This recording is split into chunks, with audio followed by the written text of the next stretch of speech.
Cadena Ser.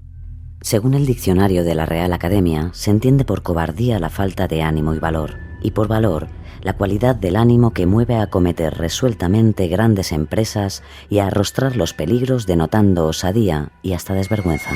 Luego viene la vida real, con toda su multitud de opiniones y posicionamientos. Fangio, el famoso automovilista argentino, decía que los cobardes ven la muerte muchas veces y los valientes solo una.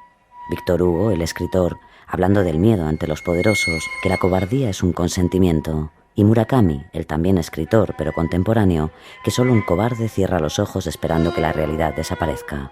Pero entonces surge Bukowski, que contesta que el cobarde es el que se lo piensa 2 veces antes de saltar a la jaula de un león, a diferencia del valiente, que salta dentro de la jaula simplemente porque no sabe lo que es un león, solo cree que lo sabe.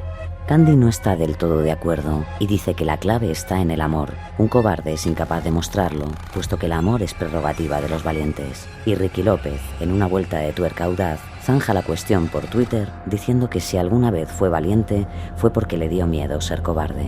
Finalmente, uno no puede evitar plantearse a cada paso, a cada oportunidad de opción, en qué consiste ser valiente. Y cuando ya hemos dilucidado esa respuesta, la siguiente pregunta: ¿lo seré o no? El caso real. ¡Hey, Germán! ¿Qué tal? Juan, ponle una ronda a estos mierdas, que ayer se portaron como unos campeones. Venga, sácate algo, coño. Ponte algo. Si no me llegáis a sacar de allí, aún le estaría dando de hostias a esa basura. Tengo las piernas destrozadas. Se lo merecía. España está hasta el cuello de mierda, pero hoy Barcelona se ha levantado un poco más rico. Ya te digo. Marchando unas birras a cuenta de la casa. Por España. ¡Por España! Te perdiste una buena ayer, Juan. Te tendrías que haber venido. ¿Qué va? Yo ya no estoy para esos trotes, pero parece que se os dio bien la noche. Fue una noche histórica, chaval. El Carlos se estrenó ayer como un campeón. ¿Has visto sus botas? Carlos, enséñale. Mira. ¡Joder!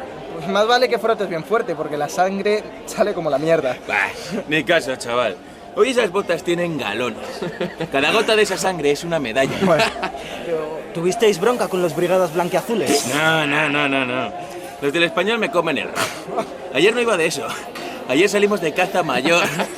Nos colamos en el Parque de la Ciudadela. ¿En serio? Fue propuesta del Germán. Hicimos un poquito de limpieza. No me jodas que fuiste tú, Germán. Nosotros. Pero es que ya te has enterado. En la tele no paran con eso, han encontrado una tía muerta. ¿Una tía, dices? Era un puto travesti. ¿Os la habéis cargado vosotros? Hostia, tío, se os ha ido la olla. ¿Ahora defiendes a las mariconas? No, Germán, no es eso, pero... Mira, por mierdas como tú, España está como está. A ver, vosotros, ¿es un delito matar a un travelo? ¡No, ni de coña! Vamos a ver. Muera ya. Por favor. Vamos a ver, delito ninguno. Yo no quiero travestis en mis calles. ¿Lo ves, Óscar? Quizás para ti, que eres un puto demócrata, sea un delito. Pero para un esquí, matar a un travesti es un orgullo. Vamos a hacer lo que haga falta para echarlos a todos de aquí. Peña, birras arriba. ¡Vamos! ¡Sí! ¡Heil! ¡No os oigo! ¡Sí! ¡Heil! ¡Sí! ¡Heil! Por un imperio limpio de negros, ¡Vamos! judíos y maricones. ¡Oh! Vámonos, es hora de salir a tocar el tambor. Gracias por las birras, tío. Nada, esta es vuestra casa, ya lo sabes. Lo sé. Ven aquí, dame un abrazo. Más te vale que te estés calladito. Y no nos vendas a la poli si no quieres acabar con las botas de Carlos. Nos vemos, hermano.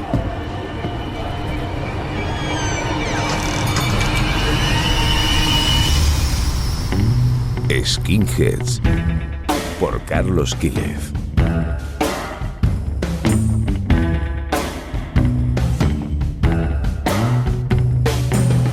People tell me I look like hell. Well, I am hell. I got a torture chamber orchestra and a delirium hotel. I got an hallucination rattlesnake to twist my skill through. You're my friend, but I'm gonna kill you.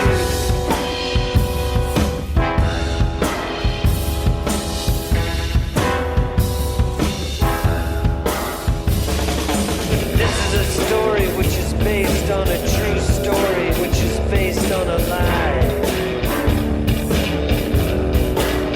Don't jack with me! 1991. Solo habían pasado 24 horas.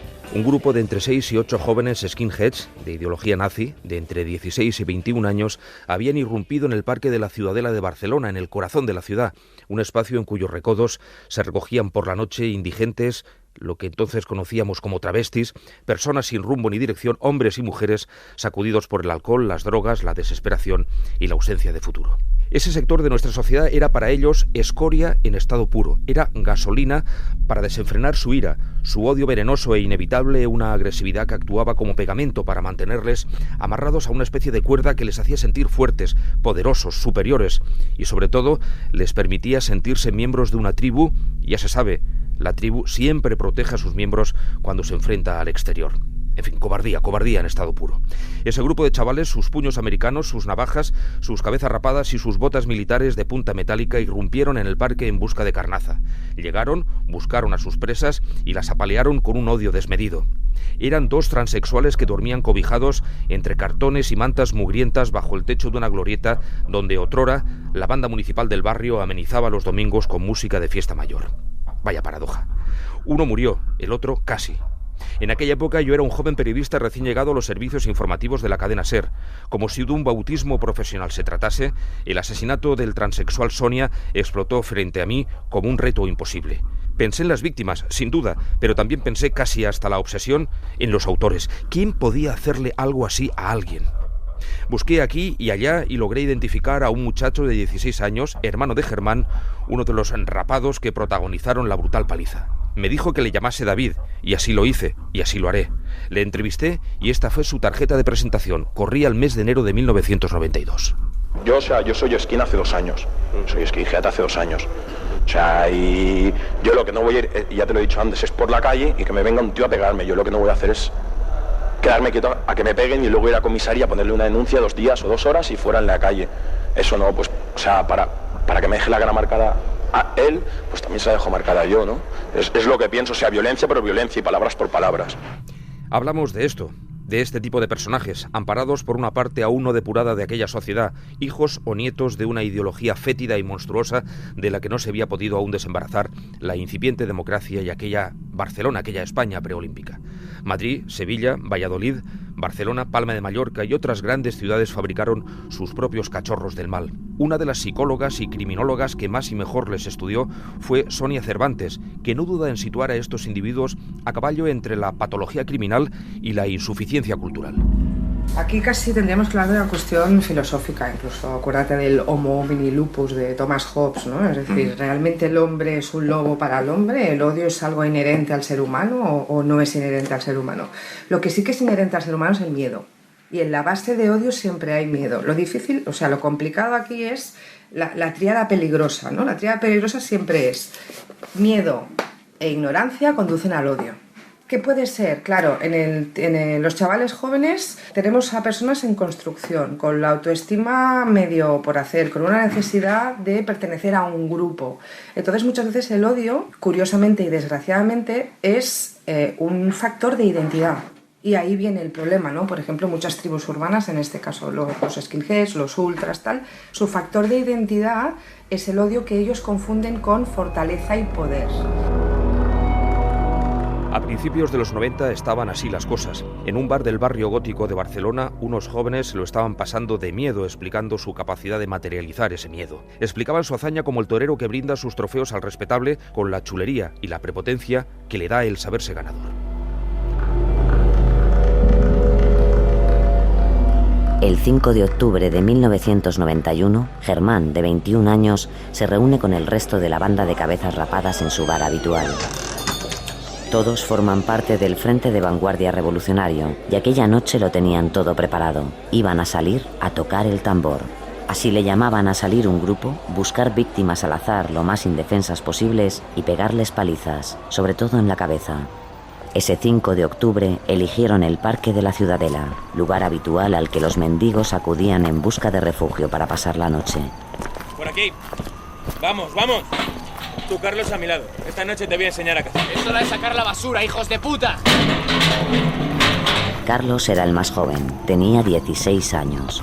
Llevaba poco entre ellos, pero a Germán le gustaba. Le recordaba a él pocos años atrás.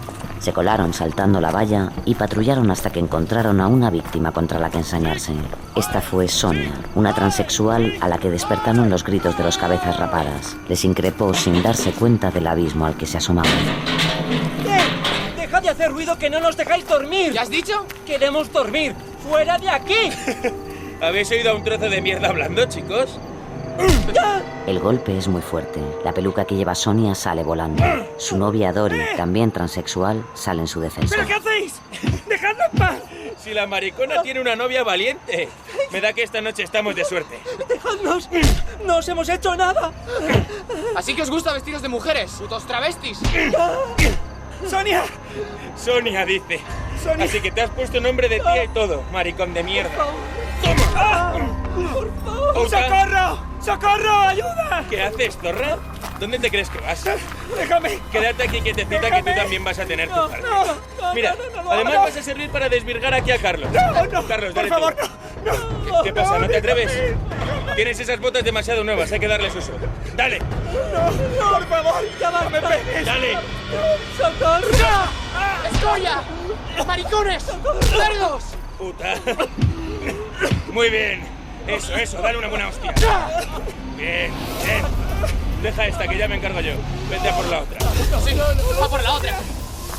¡Tú! ¡Soputa! ¿No te gusta tener los cojones colgando, no? ¡Déjame en paz, por favor! Tranquilo, que te los vamos a arrancar a hostias. ¡No! ¡Dejadla! ¡Puta! ¿Te gusta comer pollas, maricón? Te voy a reventar a hostias.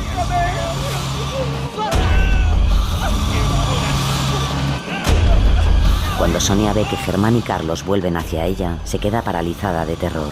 Intenta hacerse la muerta, pero es inútil. La cosen a palos hasta que pierde el sentido. Unos minutos después, todo queda en silencio. Vámonos, a ver qué se cuentan los sin techo allá al fondo. Sonia y Dory quedan paralizadas en el sueño. Dory, sin embargo, vuelve en sí mientras ellos se alejan. Pero para Sonia era demasiado tarde. ¡Sonia! ¡Sonia! ¡Sonia, dime algo, Sonia! ¡Sonia! ¡Sonia! ¡Hijos de puta!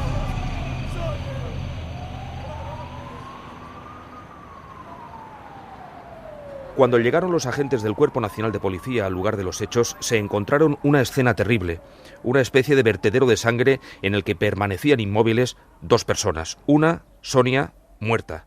Otra, Doris, gravísimamente herida. Como suele pasar, las primeras informaciones fueron algo inexactas. Por ejemplo, la policía y el propio forense atestiguaron y lo pusieron por escrito que el transexual Sonia era de raza negra. Y no era así, era un transexual de raza blanca, pero la cantidad de golpes recibidos provocaron tal cantidad de hematomas en todo su cuerpo que, junto con la sangre seca y oscura, confirieron a la víctima la apariencia de ser verdaderamente una persona de color. El instructor de la investigación policial, el entonces subinspector de los Mossos d'Esquadra, Joan Carlos Molinero, así lo recuerda. Ellos se acarnizan, sobre todo sobre las dos víctimas en general, pero especialmente sobre Sonia, y no tan solo con las patadas, con las punteras, con las botas con puntera metálica, sino que utilizando también una caña que encuentran allí en el propio descampado de la glorieta del Parque de la Ciudadela, pues le incrustan, ¿no?, salvajemente la caña en la cabeza y en toda la zona facial en repetidas ocasiones. Esto evidentemente pues causa unos traumatismos muy importantes que, pues por desgracia, le causan la muerte y que hacen creer a los primeros policías del Cuerpo Nacional que llegan allí en aquel momento que efectivamente se trata de una persona de color. Fue un antes y un después en la lucha del colectivo gay, lesbiana y transexual en defender sus derechos y reclamar justicia frente a los atropellos que sufrían a menudo a manos de ultras, fanáticos y desalmados. Lo recuerda Eugeni, portavoz del colectivo que hace 25 años, siendo prácticamente un chaval, ejerció la acusación particular contra los autores de esta brutal agresión. Recuerdo esa impotencia, pero también recuerdo que por primera vez supimos dar un puñetazo en la mesa, ¿no?, de forma cariñosa y abrir muchísimo las conciencias de toda la sociedad catalana. No era un tema que nos sobrepasaba totalmente y no solo nosotros, junto con la Coordinadora Gay Lesbiana, presentamos la primera acusación popular que se hacía en el Estado español por un caso de transfobia, sino que también el Ayuntamiento de Barcelona presentó la acusación popular. Un antes y un después, realmente un antes y un después en la lucha por los derechos del colectivo LGTBI en Cataluña. Aquel caso cayó en manos del juez. Las competencias policiales en materia de investigación criminal, orden público y seguridad ciudadana estaban entonces en manos del Cuerpo Nacional de Policía. Apenas unos centenares de Mossos iniciaban su despliegue en el norte de Cataluña y en la barcelonesa comarca de Osona. Sin embargo, desde hacía años la Policía Autonómica había desarrollado una brigada central de información, a cuyo frente colocó a un joven de apariencia frágil pero de carácter fuerte y de fuertes convicciones, un joven subinspector llamado Joan Carles Molinero. Aquel joven policía lideró un grupo de investigación que hurgó en algunos de los agujeros negros más terribles de aquella sociedad posfranquista. Hoy Molinero es comisario y es el jefe de los Mossos d'Esquadra en la ciudad de Barcelona. Recuerda, eso sí, con cierta nostalgia, que aquel fue el primer encargo que recibieron. Pues están al corriente que hace unos días se produjo un posible homicidio, un posible asesinato en la ciudad de Barcelona y quiero que sea el cuerpo de Mossos d'Esquadra el que investigue este homicidio. En aquel momento el cuerpo de Mossos d'Esquadra no tenía, como tiene ahora, una comisaría general de investigación criminal y por lo tanto esta investigación de aquel momento fue liderada y fue investigada en su momento por la Brigada Central de Información, sobre todo también porque desde el primer momento nosotros tuvimos bastante claro que era un tipo de delito vinculado con grupos de una ideología muy concreta, en este caso concreto vinculados con la ideología nacionalsocialista, y por lo tanto los servicios de información, aunque no estábamos desplegados el cuerpo de Mossos d'Esquadra en la ciudad de Barcelona, sí que los servicios de información ya hacía algunos años que estábamos trabajando en la ciudad. El juez contactó con los Mossos porque tenía una información reservada y por confirmar, según la cual uno de aquellos agresores era o podía ser hijo de un agente del Cuerpo Nacional de Policía. Quizá para no mezclar las cosas y provocar equívocos, recurrió a la entonces emergente Policía Autonómica, llamó al subinspector Molinero y le citó en su despacho. Nosotros iniciamos una primera investigación de una persona que es el propio juez el que nos dice: tengo una información, me ha llegado una información de que esta persona puede estar vinculada con estos hechos.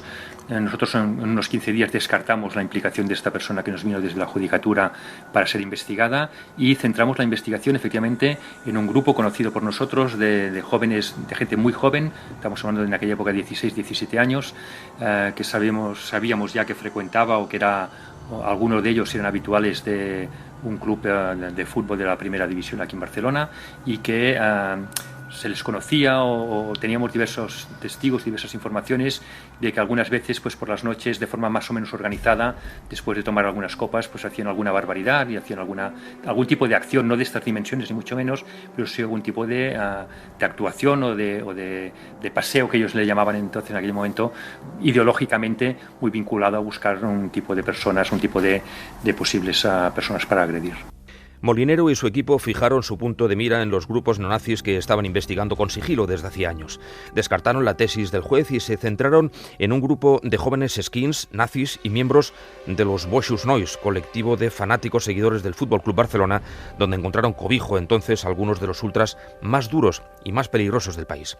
A todo esto la prensa permanecíamos expectantes ante el desarrollo de una investigación por un terrible asesinato y por un intento de asesinato del que pocos hablábamos entonces.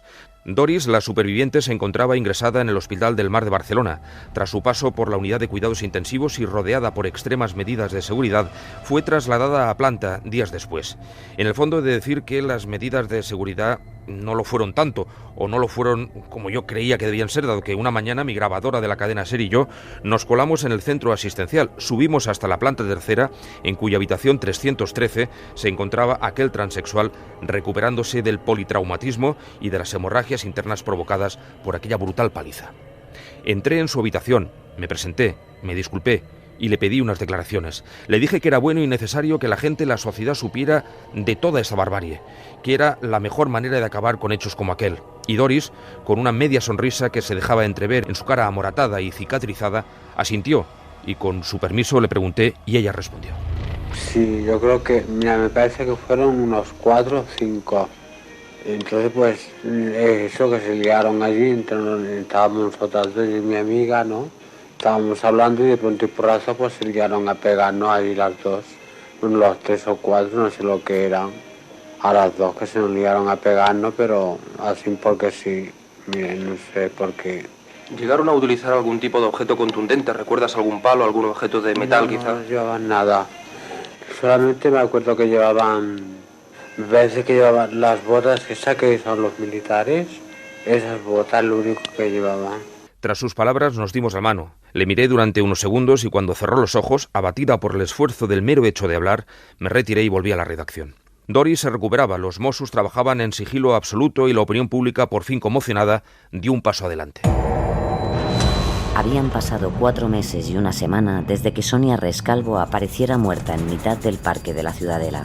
Los Mossos de Escuadra vigilaban de cerca a los miembros de la Vanguardia Nacional Revolucionaria y muy en especial a Germán Márquez, el líder de la banda. Tenían pinchado su teléfono desde hacía meses y esta es una de las conversaciones que oyen.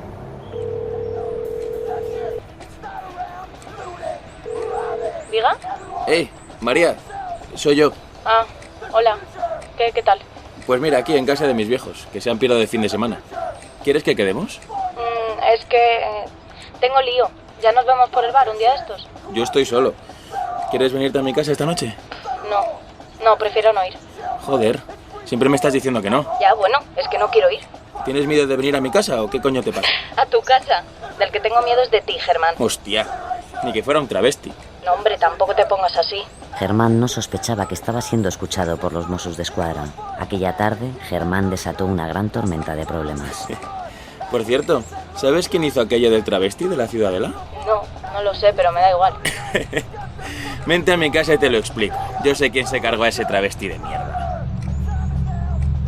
Pero la única visita que Germán recibió aquella noche fue la del subinspector a cargo de la investigación, Joan Carles Molinero, que iba acompañado de una unidad de intervención.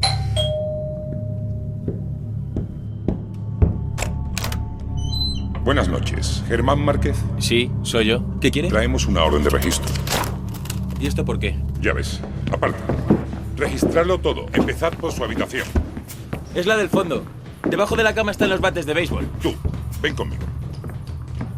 Apoyado sobre una gran esvástica colgada de la pared, Germán observa con mirada desafiante cómo los agentes van y vienen cargando con todo tipo de material sensible. Bates, puños americanos, propaganda neonazi. ¿Pensáis estar mucho más rato registrando mi casa? El que sea necesario. ¿Y de qué se me acusa? Pureza racial, raza aria superior... Es toda esta mierda de panfletos. Es cultura. La cultura del fascista y del racista pasivo. ¿Racista pasivo? Sí. Me gusta que las personas estén en el sitio que les toca. Los negros en África y los blancos en Europa. ¿Y los travestis? Los travelos en ninguna parte. Son peores que los negros o los moros. Esos no son personas. Por eso te lo vas cargando a patadas, ¿no? Tú sí que eres muy machito. No sé de qué me hablas. Molinero no quiere desvelarle que tiene el teléfono pinchado. Prefiere guardarse aquella información. Es posible. Te vienes con nosotros. Nos tienes que explicar muchas cosas. Veo que te hace mucha gracia todo esto. ¿Qué te piensas? ¿Que es la primera vez que se me llevan de paseo? En 72 horas estaré en la calle. No tenéis nada. Nada. Germán no sabía que hubieran intervenido sus comunicaciones y, sin embargo, estaba en lo cierto. Los Mossos de Escuadra no tenían ningún palo al que cogerse. Lo retuvieron todo lo que pudieron y después tuvieron que dejarlo en libertad. Mientras duró el interrogatorio, la sonrisa de autosuficiencia no se le borró en ningún momento de la cara. Eran lo chulos y lo engreídos que son capaces de ser los jóvenes, cuando son desbocados e ideológicamente pervertidos. Las conversaciones telefónicas fueron la llama que encendió la mecha de la investigación que iba a desembocar en aquellas detenciones. Fue el día de carnaval cuando el entonces subinspector Molinero, que paseaba junto a su hijo contemplando la rúa de carrozas y de disfraces por las calles de Barcelona, recibió la comunicación por parte de uno de sus agentes. Subinspector, ja ho tenim. Subinspector, ya lo tenemos. Mossos, juez y fiscal confiaron en la información que deparasen los registros, y aunque hubo quien actuó con ciertas dudas, la verdad es que dieron un pleno alquince en aquellas detenciones. La policía se acopió de parafernalia, literatura nazi, panfletos, simbología totalitaria y se topó de cara con la chulería más absoluta de aquellos imputados. Cuando se producen las detenciones, ellos creen que es una detención más. Algunos de ellos ya tienen en aquel momento algunas detenciones por pequeños delitos y ellos habían pasado ya unos meses desde que se había producido la agresión, habían pasado prácticamente casi 5 meses y ellos creían que esto no se iba a culpar nunca de estos homicidios o de este asesinato, ¿no? Su actitud fue de mucha prepotencia, de mucha mucho desafío a la actuación policial y mucha incredulidad de que realmente les teníamos pues un poco bien cogidos con la información que teníamos. Se incautaron de propaganda, banderas con esvásticas, libros alusivos a la negación del Holocausto, pero además, y lo que resultó finalmente determinante, fue la incautación de las botas militares, las Martins de punta de acero que solían calzar aquellos jóvenes. Resultó ser el arma del crimen, o una de ellas, aquella fatídica madrugada del mes de octubre de 1991. Lo recuerda como si se tratase de ayer mismo el comisario Joan Carlos Molinero. En los registros encontramos de todo, encontramos mucho material de ideología fascista y de ideología neonazi, muchas referencias a Hitler, muchos documentos, libros, muchos fanzines editados en aquel momento por algunos de los grupos neonazis que había en la ciudad de Barcelona, pero lo que fue determinante, una de las piezas que fue determinante para la investigación y resolución de los hechos fue las botas tipo Doc Martin con puntera metálica que todos ellos guardaban todavía en los armarios, en algunos casos con restos de las víctimas que habían producido aquella noche. Restos orgánicos de Doris y de Sonia. Las botas militares supusieron una cadena sujeta a un yunque de hierro para aquellos jóvenes que incluso durante el registro mantenían, lo acabamos de escuchar, una posición de soberbia y jactancia y además de desprecio para con los agentes. Las botas delatadoras, recuerda el acusador, portavoz del colectivo gay lesbiana en Barcelona, Eugeni. Tenemos que recordar cómo son las Martins, ¿no? Las Martins son las típicas botas que en el aeropuerto te empieza a pitar, ¿no? Están súper reforzadas de acero, de hierro. Y una cosa importantísima, por primera vez, o sea, para que haya un asesinato tiene que haber un autor y tiene que haber un arma del crimen. Pues por primera vez se consideró que esas botas eran el arma del crimen, ¿no? O sea, tocar el tambor pues era el ruido que hace una cabeza cuando te la patean con las Martins. Poco a poco, las pruebas, los testimonios y los interrogatorios iban cerrando el cerco a Germán Márquez. Ahora, de nuevo delante del subinspector Molinero, algo había cambiado. Aquella sensación de seguridad había desaparecido y con ella se había esfumado también su sonrisa socarrona.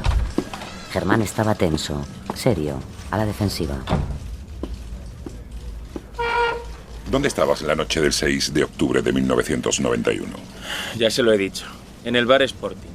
Luego me fui para mi casa. Eso no es lo que dicen algunos de tus compañeros. ¿Qué compañeros? David, Tony, Carlos. Dicen que salisteis a dar una vuelta y que os colasteis en el parque de la Ciudadela. No lo sé. No me acuerdo.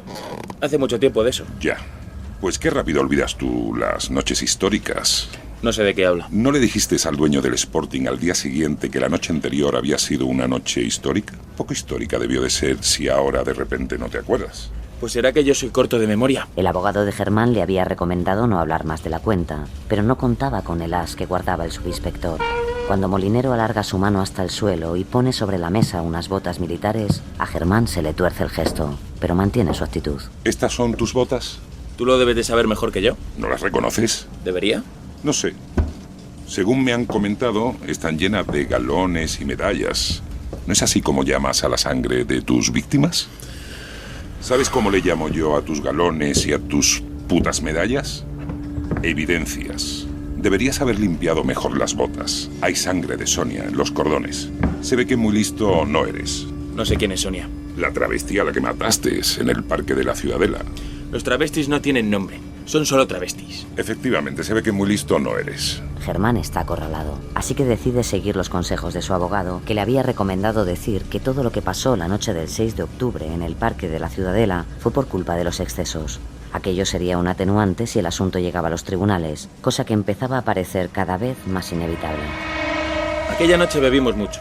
Nos metimos coca y ácido. Solo salimos a pasarlo bien. ¿Y decidisteis pasarlo bien matando a una transexual? No sabíamos lo que hacíamos. Creo que solo le dimos una paliza. ¿Cuánto tiempo estuvisteis dándole patadas a Sonia y a su novia? No me acuerdo. Iba hasta arriba de mierda. Pues haz memoria. 1 minuto, 2, 10, yo qué sé. No llevaba un cronómetro. Yo le pegué, pero cuando me fui de allí aún respiraba. El forense dice que la mató un politraumatismo con shock traumático. En resumidas cuentas, que la matasteis a palos. ¿Y a mí qué me cuentas? Los travestis son así. No necesitan mucho para palmarla. Ya se mueren solos de sida o de yonkis. Son gente podrida y enferma. No merecen estar en mi país. España es un sitio para currantes y no para basura como esa. Ninguno de los detenidos negó haber apalizado a Sonia. Aunque no lo podían admitir abiertamente, estaban orgullosos de haber roto una vida a patadas, sobre todo la vida de un transexual que para ellos valía poco o nada. Así lo demostraron ante juez y jurado varios meses más tarde. Detención, juicio y después condena sin paliativos por asesinato, primero para los menores y después para los adultos. Unos y otros, como atacados por una especie de enfermedad que les impedía el arrepentimiento o la humildad, mantuvieron incluso en la vista celebrada en la Audiencia Provincial de Barcelona un tono duro, sobrecogedoramente duro, que mostraba su insensibilidad y la ausencia de arrepentimiento. Escuchamos a Germán cuando el fiscal le pregunta durante cuánto tiempo pateó la cabeza de Sonia. ¿Cuánto tiempo estuvo usted dando patadas?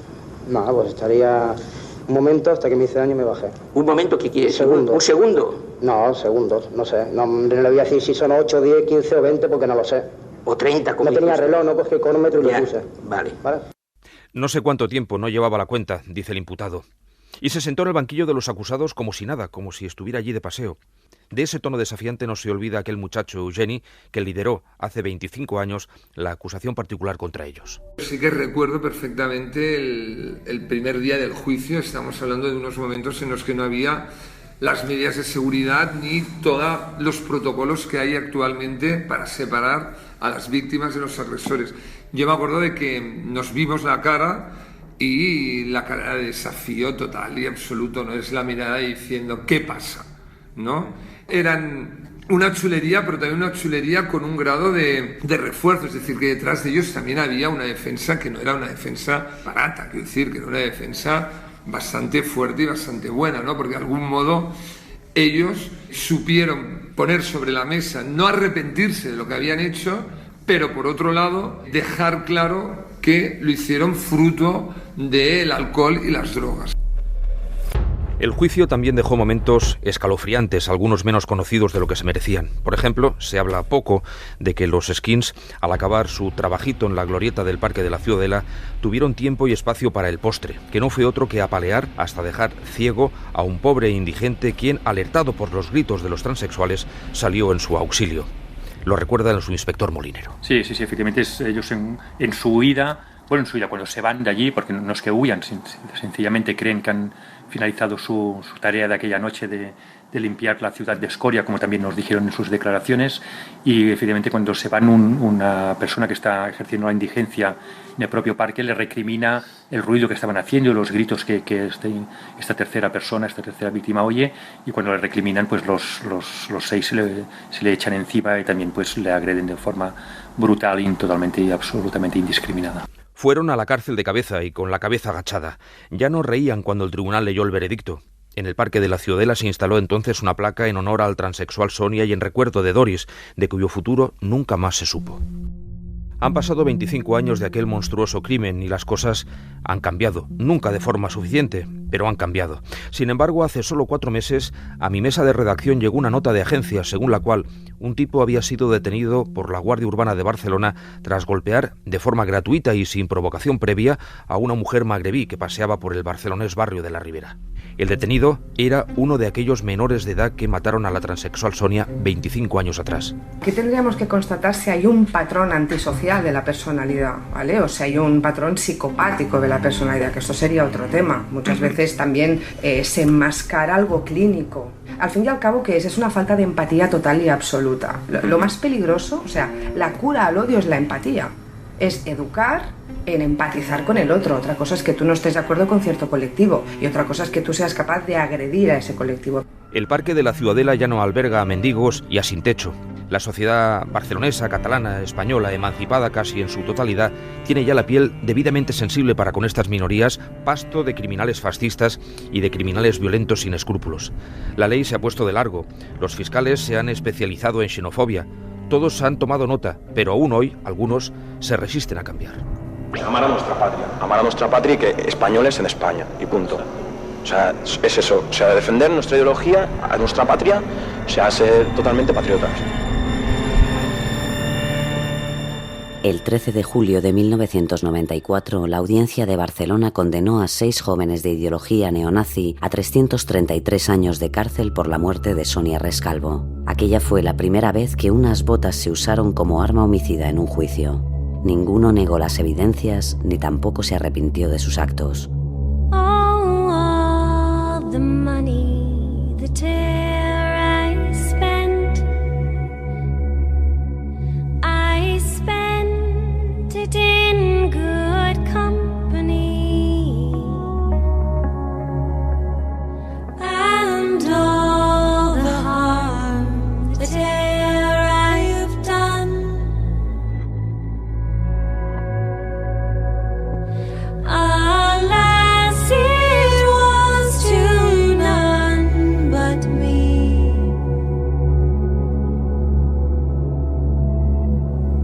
And all I've done for want of wit to memory now I can't recall. So fill to me the parting glass.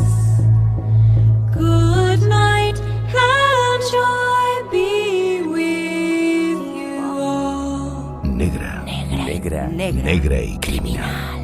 Suscríbete a nuestros canales de iTunes, iVoox y en la aplicación de Cadena Ser. ¿Hablas miedo? Oh, the